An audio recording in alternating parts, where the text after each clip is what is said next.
The Joe Rogan Experience.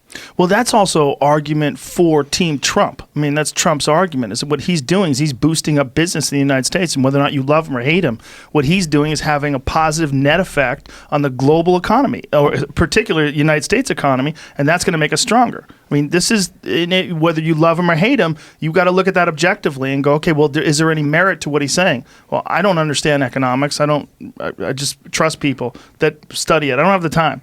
But they're saying, yes, in some ways, he's doing things that benefit business. I think that the trouble with the approach that Trump has taken, he obviously, he's got his shtick and he's got the things that he's got his talking points, the things that he says, but he is continuing this mentality when we look at like the trade war with China and the trade conflict that he started with Canada and now with different European countries. It's the zero-sum mentality that in order for us and our economy and our people to win, then the people or the economies of these other countries have to suffer. And that's where I agree with what you just said, Jocko, about building helping grow a strong global economy. Shared prosperity. I mean, you look at the opportunity that would provide for peace and less conflict, rather than what we're seeing, and this is playing out in real time with China right now, where you see this trade war that is escalating, a tariff war that's escalating. I have met with farmers in Iowa who are hurting tremendously because of this trade and tariff war, manufacturers, small business owners, and the danger of this continuing to grow and continuing to escalate. An economic war can very easily turn into a hot war. And we're talking about a nuclear-armed country where these ever-escalating tensions push us closer and closer to the brink of nuclear catastrophe. Something nuclear strategists are saying that we are closer to now than at least in a generation.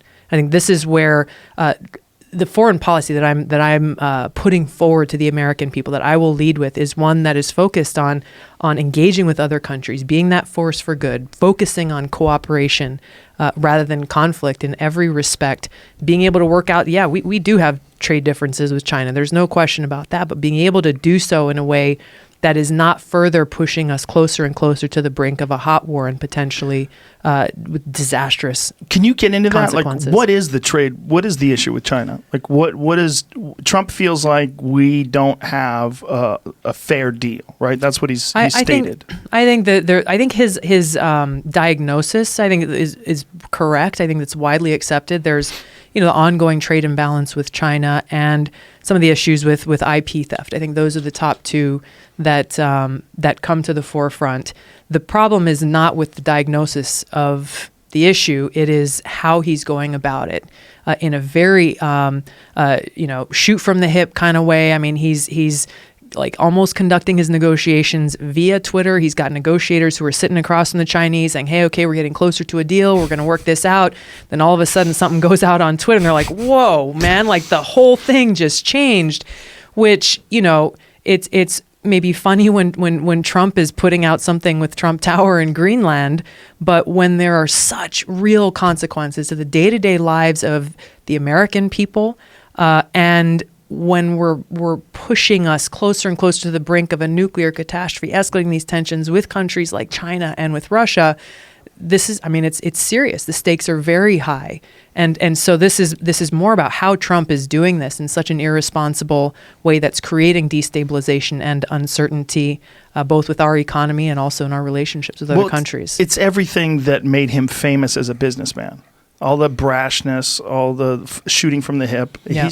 The idea that everybody thought that he was going to change when he got into the White House is hilarious. The guy's 73. Oh, I actually, you can laugh at me then, because I thought, well, he got elected. I was like, okay, well, this is going to be interesting to see him, kind of become presidential. And and then one day into it, he was sending out a tweet about somebody. I was like, Rosie okay. O'Donnell's a pig. And he's, exactly. He's so crazy. But what that means is he's unpredictable, right? Yes, and so he's the guy in the bar that you look at and you're like, well, I'm just going to give that guy a little extra clearance because he looks like he's crazy. Right. So I think that might be what he either thinks he's doing or not. But here's the interesting thing about this, okay? And I don't want to quote numbers on these things because I'm not sure what they are right now, but I got a factory up in Maine. We make clothes. We make jeans. We make jiu-jitsu gis, all right? all made in America from the cotton that's grown in America. It's woven. We weave it in our factory. We're doing everything here. Now, there's things like labor. Labor is more expensive in America because we pay our workers because they're awesome. And so it costs a little bit more to build the product. If you have a Chinese company that can make a jiu-jitsu gi and they're paying their workers $1 a day, literally, and then they can ship that gi over here, well, then they can beat us on the price. Now, their quality's not as good, but they can beat us on the price. And someone goes, okay, well, I can pay, $70 for this Chinese gi or $100 for this American gi. Okay, I'm going to buy the Chinese one at $70. So, and this part happened again. The details I can't quite remember, but they said, hey, we're not going to put a tariff on gis coming into America because they can't be made here. Because they can't be made here. And guess what? This is specific to gi? Specific. Wow. It was like, okay. They can't be made They can't be made here. And it was actually pretty true. When was this? I don't know. Again, I'm stepping out on a ledge here. I got to have my buddy Pete come on this podcast they've been made here forever, though. No, they haven't. But they've been made in Pakistan Really? and China. And there was one company that was making them down in Brazil. But we said, no, actually, they can't be made here and we're making them here. And they put a 7% tariff on gis from overseas.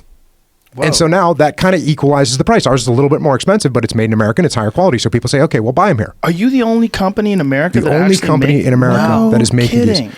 So all and these same thing with companies our that are jeans. American companies, they're buying them overseas. 100%. Yep. Wow. Yep. I didn't know that. Yep. And What's your like, gi company, just so everybody knows? It's Origin, originmain.com.